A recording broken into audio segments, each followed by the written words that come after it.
Hey friends, welcome to episode 2. Yeah, episode 2. So, hopefully you caught the video before this, which was my intro. And because it's going to be, at least, well, I don't know. We'll see. But at least several segments long. So if you haven't already caught the intro, I'll catch you up here in a little bit. But welcome, first and foremost. My name is Megan Clark, and I am just so grateful, so thankful that you have chosen to come along with this new chapter in my life.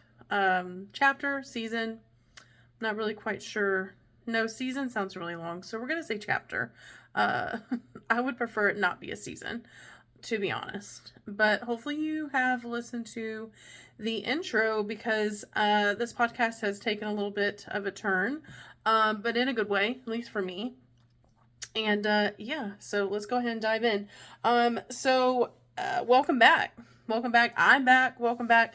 It's been a little over a couple weeks since I have recorded, not counting the intro from the other day that I recorded, but it has been a little bit. And so thanks for hanging out with me. Before we dive in, I will say, just because, this podcast is all about being honest and raw, transparent. Actually just got off the phone with messaging back and forth with a really good friend of mine.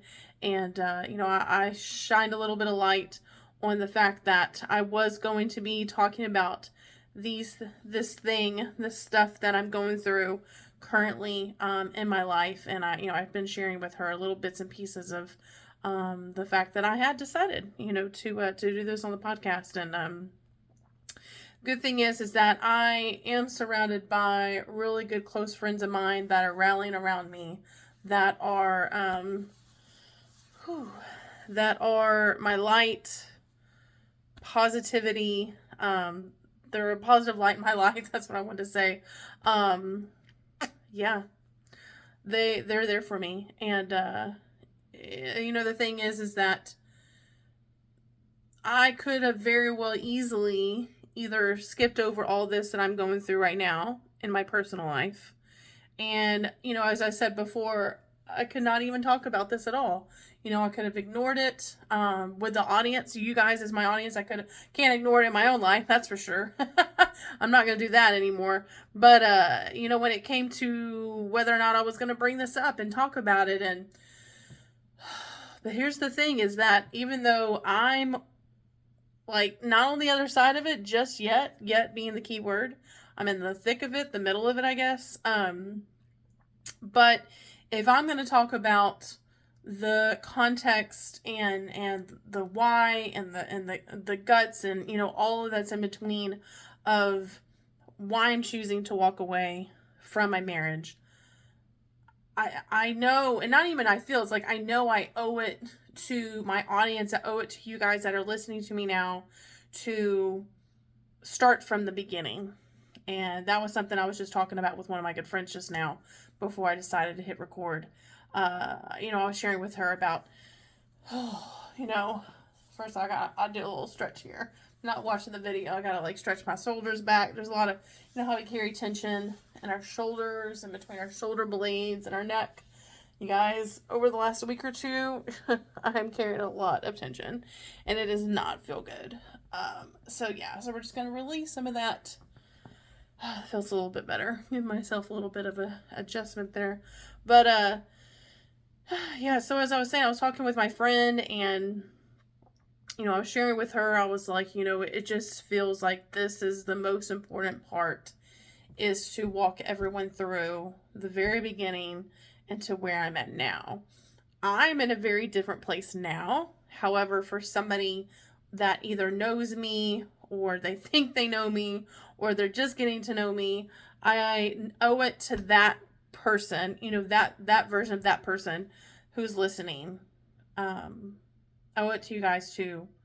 I want to walk you through it, especially if it's somebody that's listening that maybe perhaps this is going to be relatable to you, or maybe someone else comes to mind that is going either through a similar situation or has been in the past through a similar situation.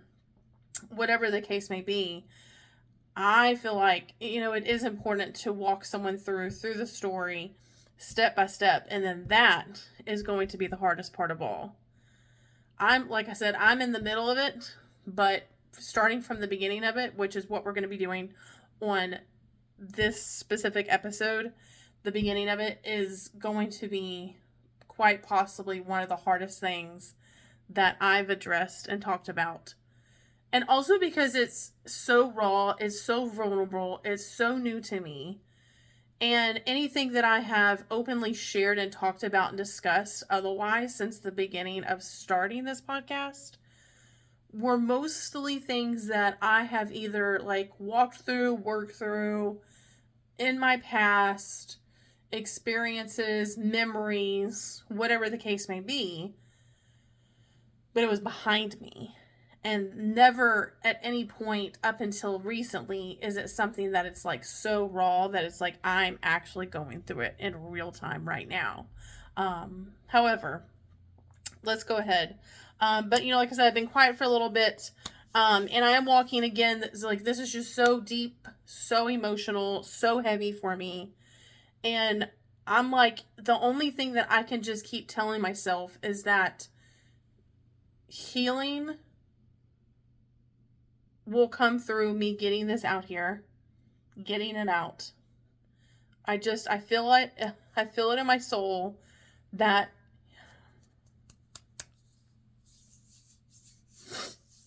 healing has to come from this. That I'm going to make it through it. That healing's going to come. Woo! And this just feels like God has put it in my heart that this is the right thing to do. So let's walk through it. Let's get it going. Whew. Okay. So I'm going to be walking you guys through some very deep personal seasons of my life that I have been going through in the last 4+ years. And I want to thank you for being here with me. And just that. Thank you for being here with me. You've walked me through past healing journeys. If you've been with me for a little bit and have been listening to me for a little while, you know that we have been through some very tough seasons. You've been through a lot of journeys with me, again, reflecting back on my past, friendships, relationships, healing from family trauma, setting boundaries, cutting off anything that, generational trauma, all those kinds of things. And I want to bring you along again, but gently and intentionally. This is not something that I want to rush, especially because, once again, this is so raw and it's new for me. It's probably going to be new for a lot of you guys that are listening. And this is just something that it's not reflecting back on. Well, this part is, but it's just so raw and just so vulnerable for me. And I just thank you for trusting me, and giving me an audience to be able to just get this out and just talk this out with you guys. So today I want to start at the very beginning. So I'm going to take you all from the very beginning to day one of the day that I got married. And I want to take you back to the very beginning of a chapter that's been heavy, hopeful, and overall transformative. And that's been my marriage. And I want to paint this as vividly as a picture for you. And I want to paint it in a way that you're going to be able to see it through my eyes. Without naming anyone or assigning blame, but just sharing my experience, my feelings, and my growth, and my truth. And before we do that, I'm going to get a sip of my water. And stay hydrated, you guys. Here's your little plug-in for hydration. I'm so glad I brought that in here with me. It's going to be like my emotional support water bottle. Okay. So before we start, I definitely want to share Whew, a scripture that is definitely one of my personal favorites and certainly ties in with everything that I want to share with you today. And it's one that has personally anchored my soul, my heart, my walk over the last couple of years, if not a lot longer than that. And it's Proverbs chapter 3. Chapter 3, verse 5 through 6. It's trust in the Lord with all your heart and lean not on your own understanding. In all your ways, submit to him, and he will make your path straight. Even in the moments I didn't understand, God was guiding me, and I'm trusting him now more than ever.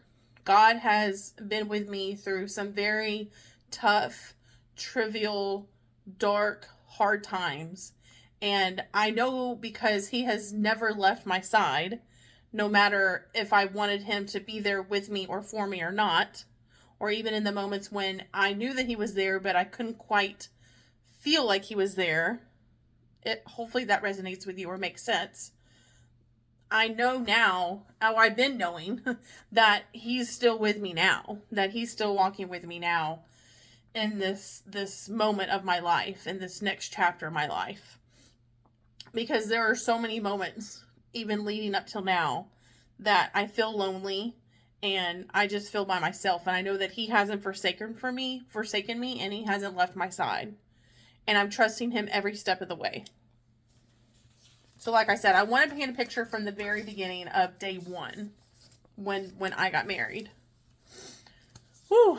I remember the day that I got married like it was yesterday.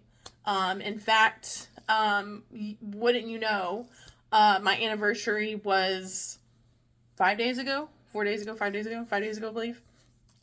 My husband and I have been married now, as of 5 days ago, 7 years.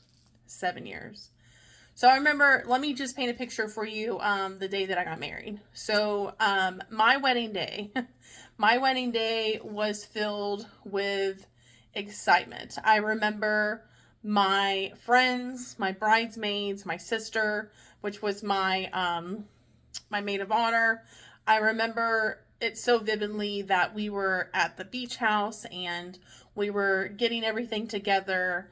And I remember feeling so excited and so nervous because I think that I want to say it was like maybe a couple of nights. I know it's for sure more than one night, like maybe 2-3 nights that I hadn't seen Derek, that I hadn't seen my husband. And I know that that for quite a while had been like the longest that we had been apart for some time. Because other than that, we pretty much would see each other like every day, if not every other day. And I just remember feeling like it was like a lifetime before I could see him. And I remember feeling nervous and excited because, you know, here we are getting like all the things together, and we're you know, my friends and my mom and like everybody's packing up all the things. And I know some of my family members like got to the place that we were getting married.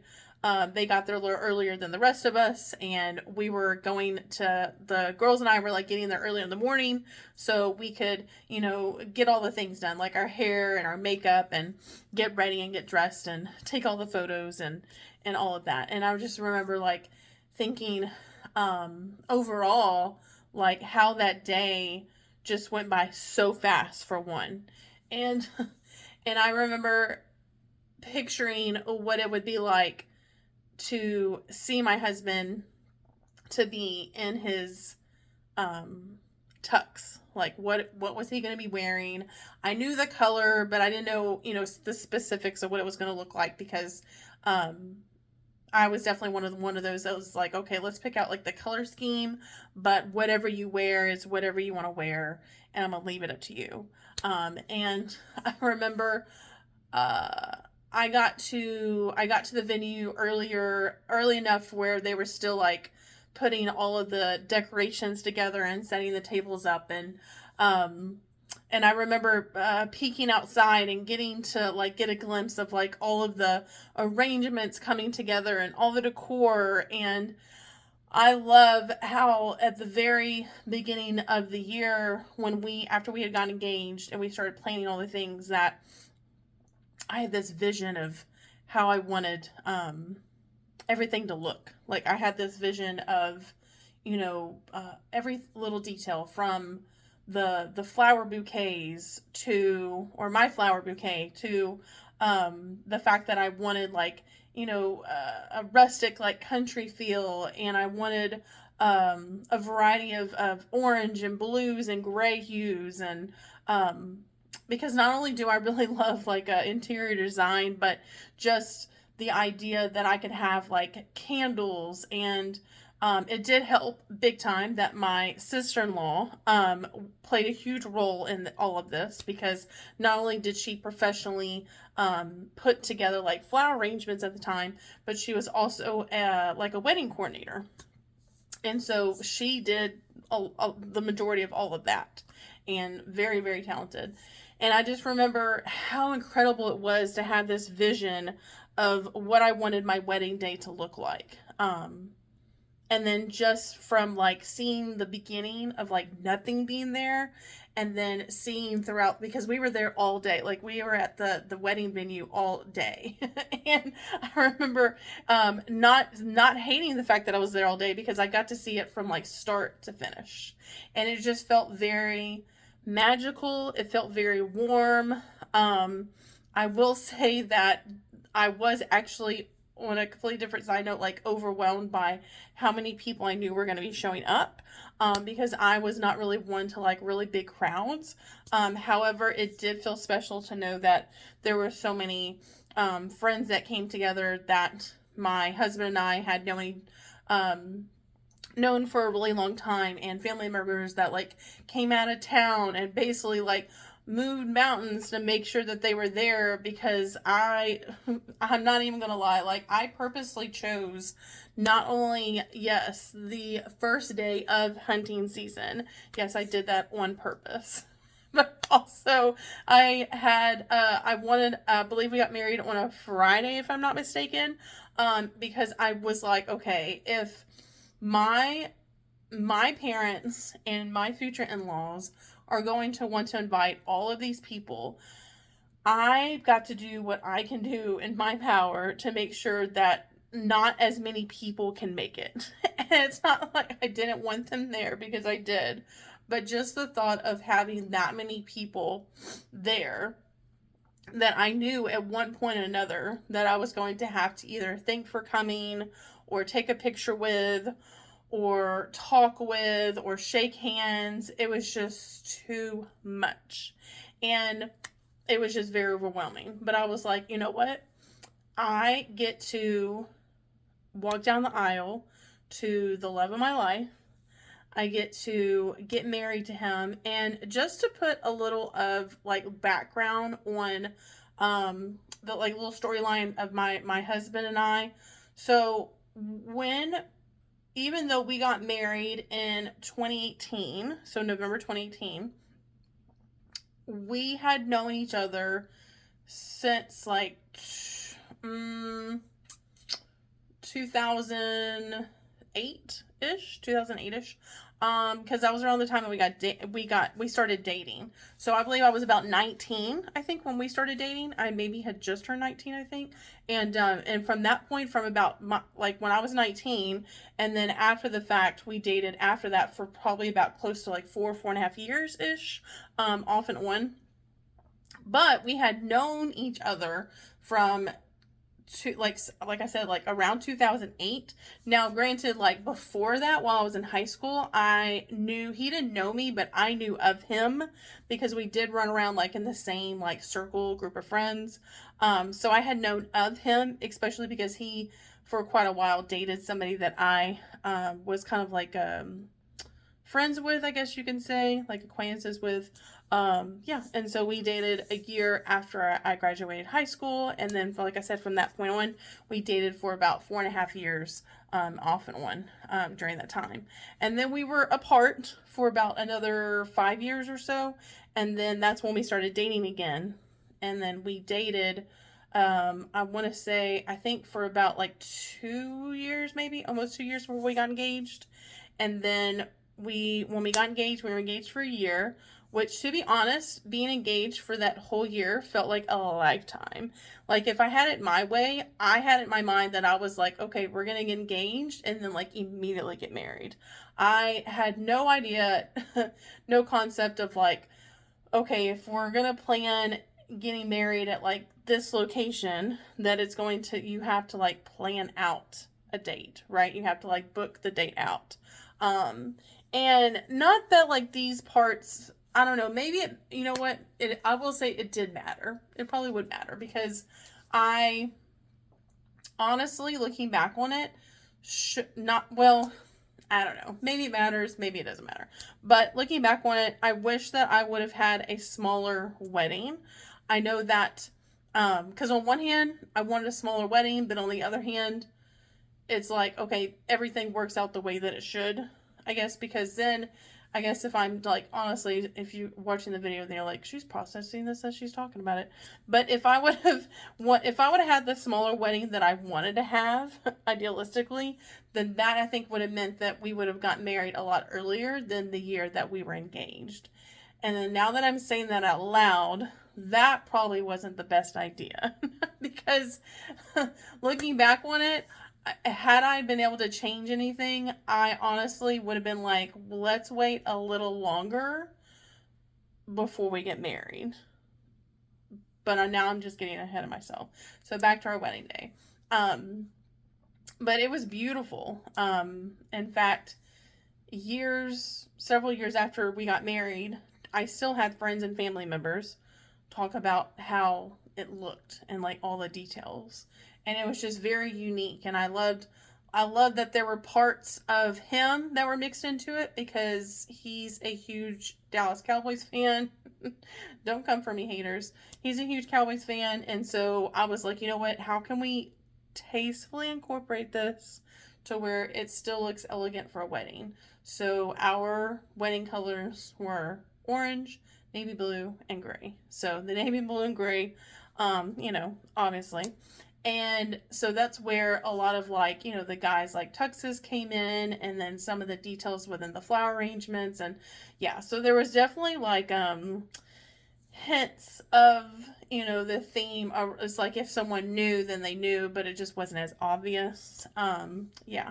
And I just remember I love that, like, because I was definitely not, I had a vision, but I was also one of those that like really wanted my husband to play a role and help make decisions with me on a lot of the choices that we were having to make throughout like the wedding process. Because I, on the contrary of how some people might be, I wanted it to be about us and not about me. Because it's not just my day, it was like our day. I remember one of the things that I did prior to getting married was when we started dating. So that was about a span of like about 2 years. I off and on wrote my husband to be the time we were dating, but I was writing letters to him. And I remember I wrote, every time it would just kind of like come to mind or it was on my heart to write a letter to him, I would write it and then I would fold it, put it in an envelope. I think I put on a date on it and then set it aside. And I thought what was really cool was that I collected this series of these letters prior to our wedding day and get to those letters to him. And I thought that was so special because that's not normally something that I would normally do, especially having like a spicy brain like I do. But I was just really excited that I did that, for him, and that I was able to share a lot of like my heart and things that I was thinking about during that time, through those letters. And I just remember like how bittersweet it was that we had like to like, of course, like the exchange of gifts, but my favorite part by far was the greeting cards. Like we both had like a card that we like wrote on the inside to one another. And funny enough, to this day, I actually have those two cards on the silver ring that's here in our home. That has like the cards that we swapped between one another. I just kind of felt like it was like good vibes, good energy, bringing that like into our like home that we live in now. Our first home together. Well, second home. Um but yeah, so back to the wedding day, and I remember, oh gosh, I remember when I started getting ready that it was just like, okay, the day's almost like here, time's here. And I remember something so vividly. It was like when I was walking down the aisle, and I remember feeling so nervous. Like, I just thought that I was just going to basically throw up. Like, I was just so nervous because I had all these people, like 200 plus people staring back at me. And I was making I'm sorry, I digress. I wanted to make eye contact. That, I would say that was definitely one of the regrets that I have, is not making eye contact with my husband to be. And I knew that I took like a glimpse at him at the very beginning, and I could just feel my lower lip trembling. And I was like, okay, I'm getting so emotional. I'm going to ruin my makeup. Everybody's taking photos, even the ones that were not supposed to be taking photos. I've got my professional videographer and photographer, and I was like, they took so long on my makeup. And sadly, that was all that I could think of, was that I'm going to ruin my makeup. If I look into my husband to be's eyes, I'm going to start crying. I'm going to lose it, and I can't do that. Like I said, looking back on that, I wish that I would have done that differently. I wish that I would actually have still stayed and made eye contact with him. But it did, in a way, make me feel better to know that the feeling was mutual. Because I remember sometime much later on, my husband telling me that he was just as nervous and looking at me coming down the aisle, walking down the aisle to him, and that he was going to lose it himself, and then started looking away. In fact, I find it very funny because there's a wedding video that we have where you can actually see. I don't, well, no, you can see me. You can see me, and like looking back, like left and right at the audience and smiling and doing little waves, because I was just trying to do everything under the sun, from not like crying and like losing it. And again, ruining my makeup, because, that's so important. Um, but I just remember it was just a beautiful day. I remember how fun it was taking photos with our friends and getting to, experience our special day through other people's eyes. And of course, I love to dance, so the dancing was fun. And, but yeah. And so like I said, like the day was just full of family and love and memories and excitement.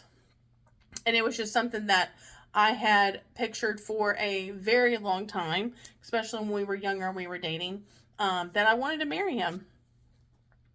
There was that deep hope for the future and what was to come. And, we both had steady jobs at the time, and we knew that we at some point wanted to have a family. We were not in a hurry at the time to have a family, but we knew that that was something that we wanted to have like future plans for, and that we were just excited just to be husband and wife. And it was just that we couldn't help but feel that it was like a full circle moment, because of how, we dated when we were younger, and then, there was time that went by, and then we rekindled that. And I remember like, just reaching out to him and checking in with him and seeing how he's doing. And then, here we go, like on our first, not really first date, hit it off again.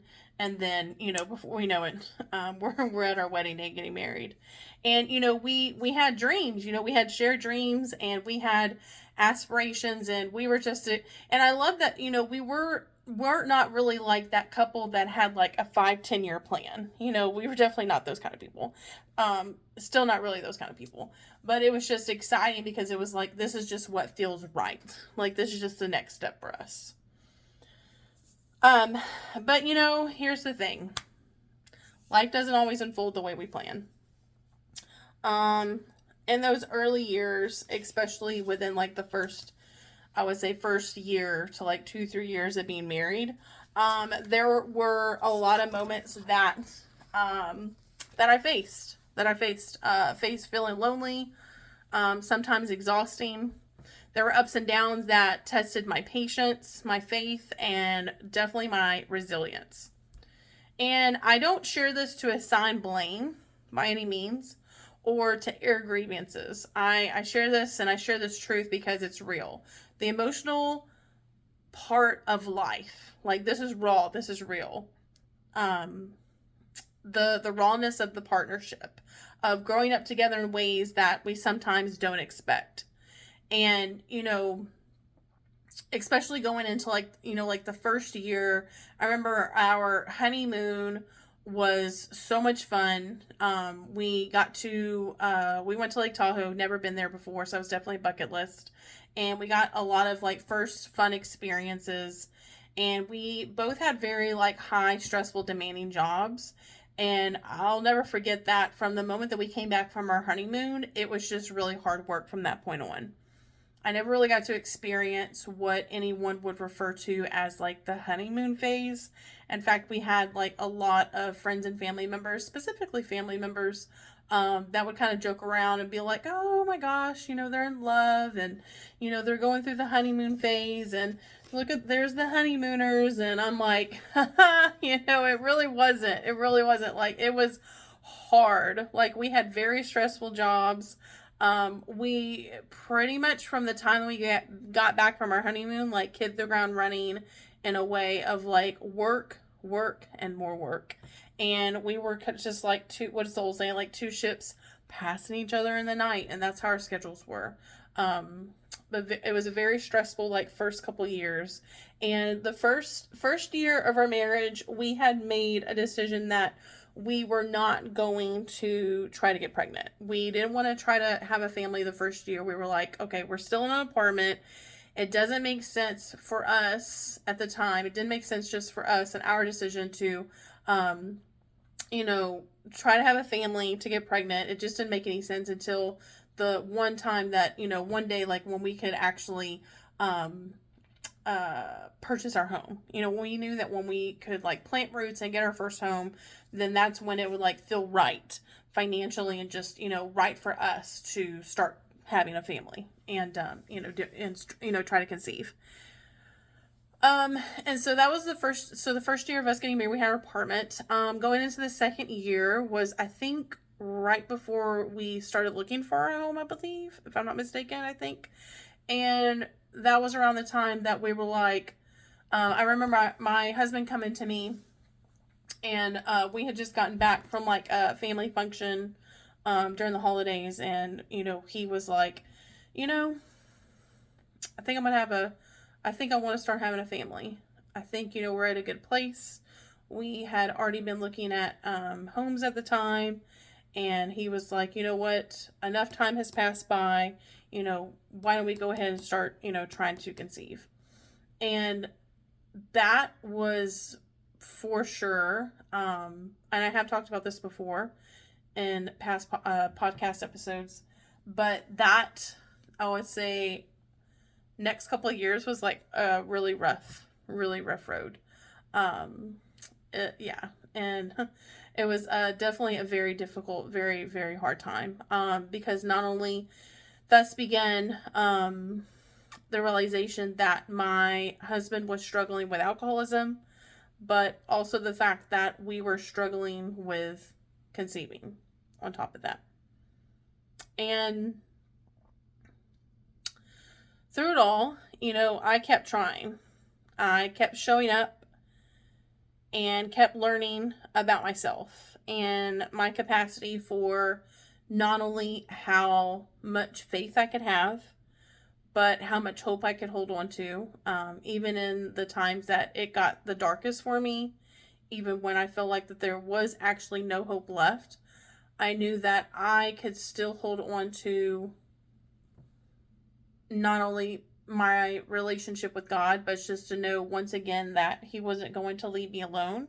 That even though I did feel lonely in my marriage, and I was starting to feel lonely in my marriage, that I wasn't by myself completely. And holding on to that little bit of hope that I had, even when it was hard to really like hold on to. Thus begun about, I would say, so that we're going into like 4 years of being married. Thus began my, almost 4 years, I guess I could say. Thus began my journey of going to therapy. At some point I realized that I needed help, especially when my husband was going through one of the toughest times for him, let alone in our marriage, with his alcoholism, but also with the fact that several years had gone by and we were still not able to conceive. With those things, and now keep in mind too, I guess I should say too that, I'm a business owner, so bringing that into the light of being a business owner. At the time, I was also working a full-time job outside of my house. Being a business owner, struggling with fertility, and not quite at that time until a little later on, being so aware how bad it was with my husband's alcoholism. And it just was like this. I just felt like I was just in this hamster wheel, or like getting thrown into like a twister, and I just couldn't, a tornado, a tornado of my life basically, and I just couldn't figure out a way out. And I remember there were so many countless nights sitting on my bathroom floor,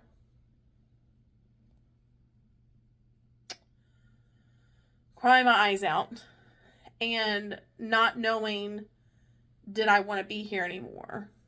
Or thinking otherwise to myself, why am I being punished? I want a baby.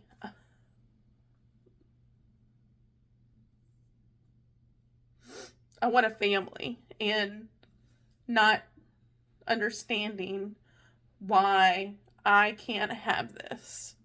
And still trying to hold on to the fact that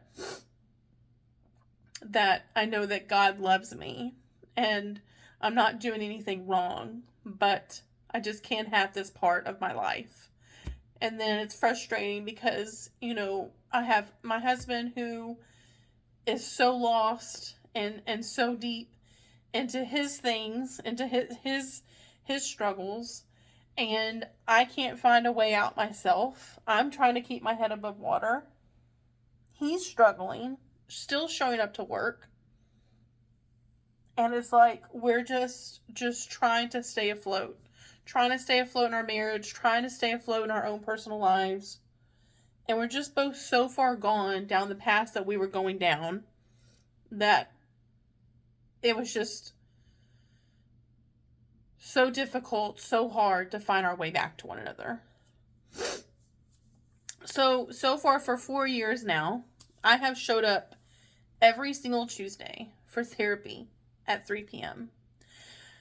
I knew that I needed to get help. And interesting enough, when I first started sitting down with my therapist, it was because I was like, you know what, I knew that with my husband and I, it was like something that we needed to do for us.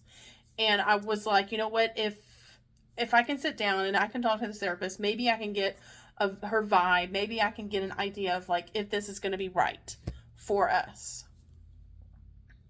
That's when I realized that this was something that I actually needed for me. And that I was going to need to start putting myself first before I worked on an us. Therapy initially did start as a place to explore if my partnership, if my marriage could thrive, or let alone survive, or thrive, whichever we want to go with. It was different depending on what day we were talking about. But over time, again, it became about me, my growth, my healing, my understanding of what I needed to be to feel whole again, to not feel broken, to not feel less than, to feel like I was enough, that I'm loved. So again, for 4 years, I showed up every single Tuesday, like clockwork, at 3 p.m. If I'm being fully transparent, because who knows if my therapist is going to hear this video. And if you know me, you know me. I was not actually there at exactly 3 p.m. But 3 p.m. was my appointment time, okay? Whatever. And but originally, to know me, my best friends know that Tuesday is therapy day, and you can't tell me otherwise because I clear my schedule, and I ritually have done that every single Tuesday for the last 4 years. And up until recently, I started going bi-weekly. Unless I was sick, I was making every single appointment time. It became a ritual of mine, a sacred appointment with myself for myself. And through it, I began seeing patterns. I started understanding my emotions. And I started gaining clarity. Clarity not only for myself, but within my friendships, within the dynamic of my marriage, with those that just crossed my path in general. During this journey, I kept reminding myself of specifically Psalms. I love Psalms so much, but specifically Psalms chapter 34, verse 18. The Lord is close to the brokenhearted. Y'all, this is one of my favorites. And this has shown up so many times in my life. But he is close to the brokenhearted and those who are crushed in spirit. God was near me in every single session, whether I wanted him to be there or not. He was there with me every step of the way. In every heavy moment, giving me clarity, giving me peace and strength to keep moving forward. Y'all,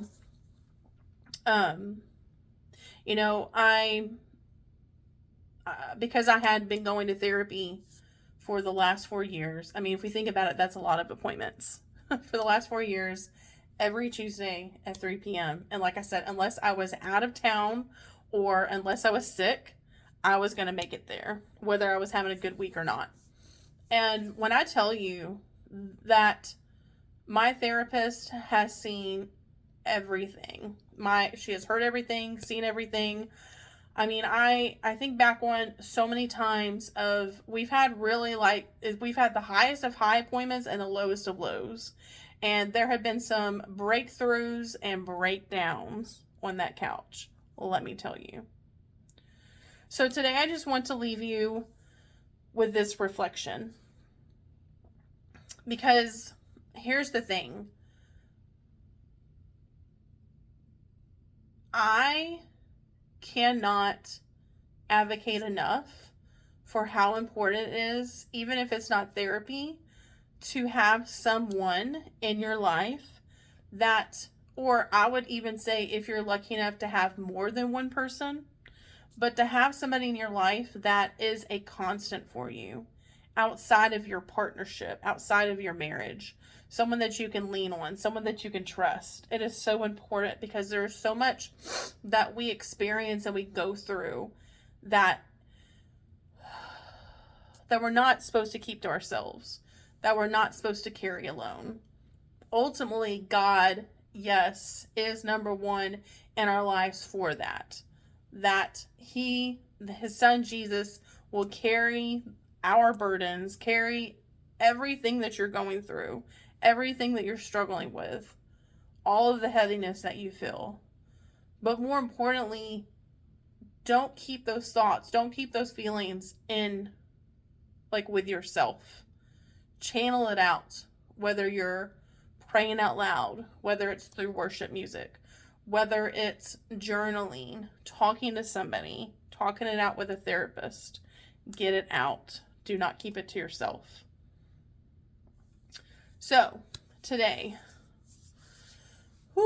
I feel like that this is a good wrap-up point because there's so much more that I want to share with you all. I have to not only respect myself to where I'm going to break this down a little bit at a time because I want to make sure that I'm honoring and I'm giving myself enough grace and time to process and heal and just kind of break this up as we go along. But also I feel like I owe it to you guys as my audience to also respect your peace and your space. And I realize that hearing a lot of these things can be otherwise triggering. And these segments are going to be really heavy. And I promise you that, trust me, stay with me, we're going to get on the up and up on the other side of this. But again, I just want to walk you guys through and paint you the picture of what it's been like for me in the last 4+ years of not only my life, but specifically my marriage. So today I just want to leave you with this reflection. Life is full of heavy moments, and it is okay. It is okay to lean on God. It is okay to lean on yourself.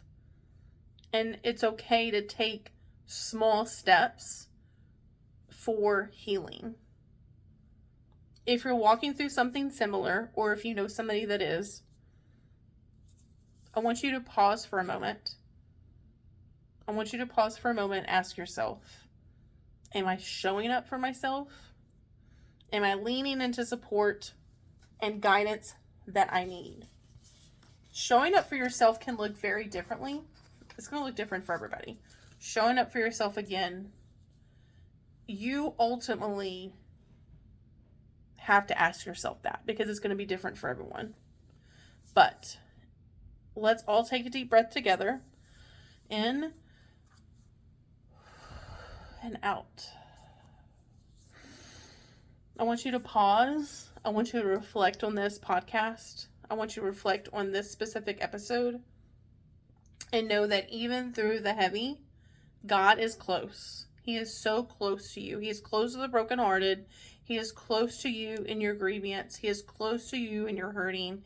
He is close to you in your spiritual walk.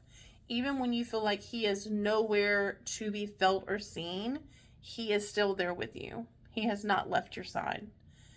In this next episode, I will be sharing a little bit of retrospective realization that I had that brought me to a place of choosing myself and how I continue to walk forward with hope and peace. Thank you guys for hanging out with me. And again, I'm your host, Megan Clark, and I'm just so honored and so privileged, again, that you guys are walking with me through this. So, as always, don't forget to unscramble your faith and find clarity in the chaos. I love you guys, and until next time.